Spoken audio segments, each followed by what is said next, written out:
Okay, we'll admit this is kind of silly, kind of dumb, but we have had a lot of fun with it. Earlier this week, we asked JB to kind of settle a debate between Trisha and I in some gifts that we had given each other. 20 years ago, Trisha gave me a squeegee as a present, and I've razzed her for 20 years about giving me a still stand by my amazing present title for that. And then early over the weekend, actually got it on Saturday, I think, I ordered a couple of ice scrapers for the windshield of our car for this winter, for the 2 or 3 days that you may have to scrape a little bit of ice on your car. It's good to know that you got a proper, good Minnesota ice scraper in there. So JB, I don't think he ever really decided which one was better, but then somehow, some way we decided. What did he say, Trish? He said the squeegee was better. Well, we decided a hard fight, a 20-year victory for me. I remember what he said. So we both jumped onto Amazon and gift bombed JB. Which is really weird. My wife is like, what is going on? She comes home one day and there's 2 ice scrapers on the counter. Comes home yesterday and there's a big old squeegee on the counter. Well, she shouldn't be too surprised because for years there's been things showing up at your house that she like, well, how did this get, like the scooter that you bought one night? It's true. It's my wife's Amazon habits. We get 3 or 4 packages a day. I swear. It's crazy. So Trish and I ordered the ice scrapers for JB. Trisha ordered the same squeegee for JB. They've both been delivered. Are you so excited, JB? I've seen ice scrapers in my lifetime, but I didn't know this has like a really nice ergonomic handle. Mm-hmm. It's real spongy and soft. I was really impressed by the quality. Yeah, I splurged. The squeegee's nice, smaller than I thought it would be. Got to have it be able to keep in your car.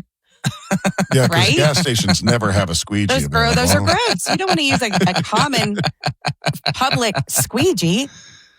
But yeah, it's impressive too. It's got a sponge on one side and then, the squeegee on the other. It's not bad. Not bad. But is it very neutral? JB, seriously, is there a little bit of comfort in you knowing that your wife has an ice scraper in her car and you have one in your car, and if you need it, it's there? I just a few months ago, I added the little window breaker to our cars too. So we have that added too, Got all kinds of safety stuff in there. Oh, and I added this. I told you I was taking care of. And I added the zapper too. Oh, the brass knuckle zapper? Oh, yeah. Yeah, it's like a taser. Mm-hmm. So I just keep adding all these things to her car. Oh, and the umbrella sunshade. The umbrella sunshade that I just got her. Aaron's like, my God, he is so worried about me in the car. He's worried about the windshield. Very worried about the windshield. I'm going to need to do a whole basket of these things in the back seat. Trisha, did you send 1 or 2 squeegees? I just sent 1. Mine didn't come in a thing of 2. Sandy sent 2 because he cares about my wife. I do. I want Aaron's windshield to be cleared too. Good old Dallas girl, though. You may have to show her how to scrape a windshield, though. We both know that if her windshield needs to be scraped, it's going to be JB doing it. It's not going to be her doing it, right? She won't do it. She won't do it. So same with the squeegee. He only needed 1.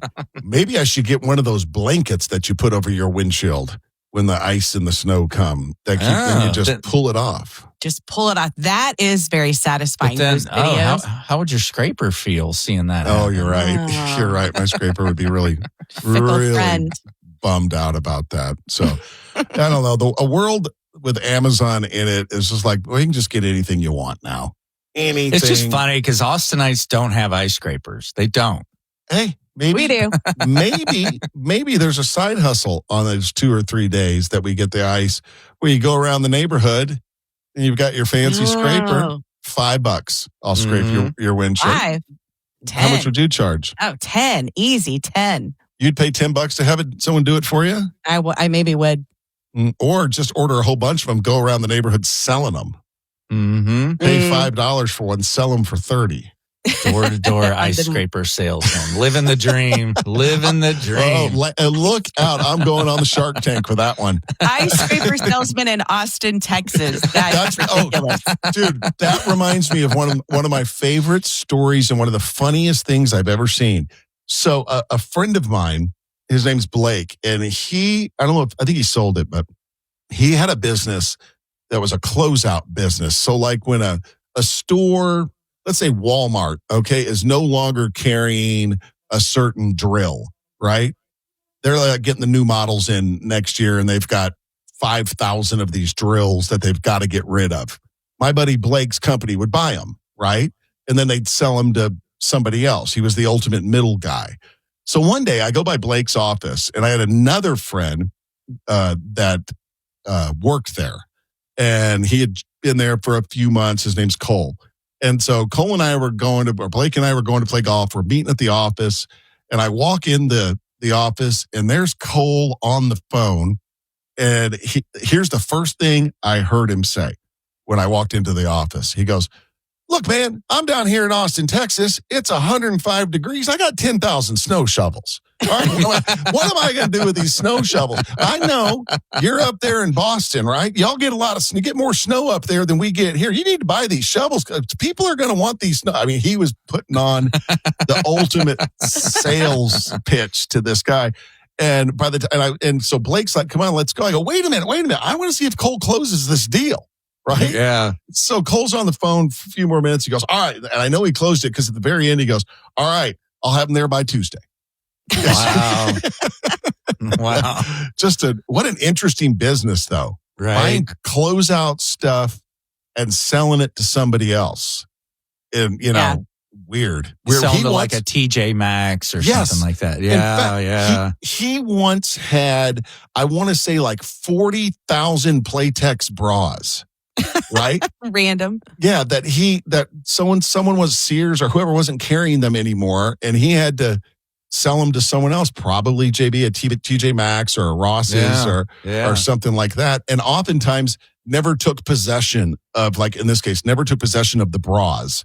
They just got shipped from one place to the other, and he collected the difference. Man, we should have done that. That's really smart. Stupid radio job. Man, I'm telling you, stupid. Coming up, okay, up next, there is a scam that you guys need to know about, all right? And a friend of mine, I'm talking about a lot of friends of mine. Friend of mine who's a really, really smart guy fell for it and wired $3,500. I got to hear that. They're getting so clever. Mm-hmm. Yeah. Wait till you hear this one. All right. We'll tell you about it coming up. 1031austin.com. Hey, it's Sandy for Kangaroo, and it's October in Central Texas. That means some cooler weather. It means costumes. And for most people, October means tricks or treats. But for my friends, Scott and Stacy Feller and their team at Kangaroo, October is like every other month. It's all treats, no tricks. You see, Scott and Stacy, great people who've been serving our part of the world for more than 25 years. They're Central Texas trusted. They're a great choice for a local roofing company, and all for a great reason. Whether it's installs, repairs, whatever, they do great work, and they always stand behind it. Kanga's roof process, very professional. You'll always know where you stand and what's happening with your project. So no matter what the Texas weather throws our way, year in, year out, Kangaroo is here serving your friends and our neighbors. The next time you need a roof, call my friends Scott and Stacy. Halloween is coming, and with Kangaroo, you can always count on all treats, no tricks. Give them a call. They'll hop to it. Find them online at callkangaroo.com. Boy, we live in a world full of scammers. And Trisha, didn't you recently read that Americans are targeted by scams more than anyone else in the world? More than anybody else. You get attempted scams up to like 25 times a week. You're fending off scams that often. I was just talking to my daughter about this. She's like, "What's this text?" And I said, "Oh, I get stuff like that all the time. They're trying to engage you." It said something like, "I'm visiting Austin. Are you still going to be able to show me around?" Yeah. I go, "That's a scam." Like they're coming at you constantly. Delete and block. Yep. Well, so a friend of mine, and I need to set this up by saying he's a smart guy. He's not a dope. Very, very smart, very business savvy, very financially savvy, very responsible guy. And he got a phone call, and it said on his caller ID, Williamson County Sheriff Department, right? Mm-hmm. Takes the call, and he goes, "Hey, this is Deputy so-and-so." Gave him the name. And first thing I said, "Did he have an accent?" He said, "Sounded like a Texan." Right? I'll go, "Okay." So he goes, he goes, I don't know if you know this, but you missed a jury appearance in a very high profile murder case. And because you missed your jury appearance, the Judge so-and-so with a name has issued a bench warrant for you.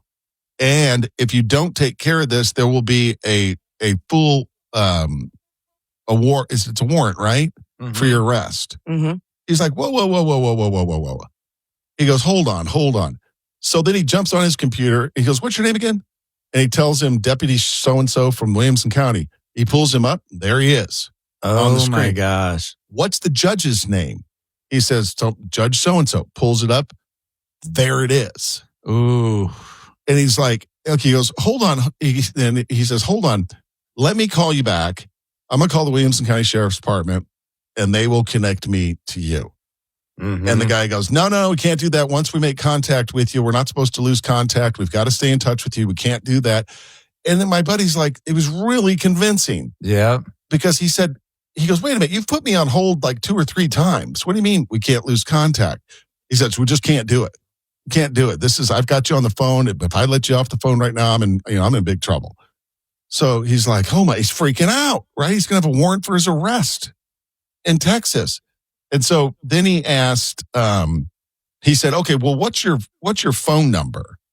He wanted another number. And so he gave him the phone number. He looked it up, and it was a number to Williamson County, courthouse or police department. Anyway, long story short of this, he gets so riled up. The guy goes, you need to wire $7,000 right now to this. And it's fully refundable after you do your case, your jury case, right? You fulfill your commitment. After that's fully refundable. You'll get your money back. So he's freaking out about it. And they go, look, you need to wire it as soon as possible. You can use Zelle or PayPal, whatever you've got. Here's who you need to wire it to. Now, here's the real big red flag that should have stopped him, but now he's very emotionally involved with this. Gave him a Gmail address to email it to. Yeah. He's like, I'm not emailing this to a Gmail account. You work for Williamson County. You ought to have a Williamson County email address. He said he had a perfect answer for that too. A perfect answer for it. And he's like, oh, okay, that makes sense. I'm like, in what world does that make sense though? Right? Mm-hmm. Right. Anyway, he goes, look, you need to wire this at $7,000. Your limit to transfer is probably like $3,500. So you can do it in 2 separate transactions. So he goes to Zelle and he wires the money. Then he calls his wife, who does a quick Google search of the scenario that he just explained to her, and immediately pops up. This is a scam, and this is how they do it, right? This is a smart guy. This is not an idiot. He sounds like a real idiot for falling for this. Long story short, here's how it ended up. He called his bank and told them what was going on. And the bank said, yeah, we're way ahead of you. He goes, anytime there's a transaction like this, we put a flag on it. And then we reach out to you to make sure that this was a legitimate thing that you wanted to do. And he told them the whole scenario, the whole story that I just told. And he said, the next thing the bad guy would have done would have called you back and said, okay, you need to call the bank and tell them to release the funds right now. You got to do it right now.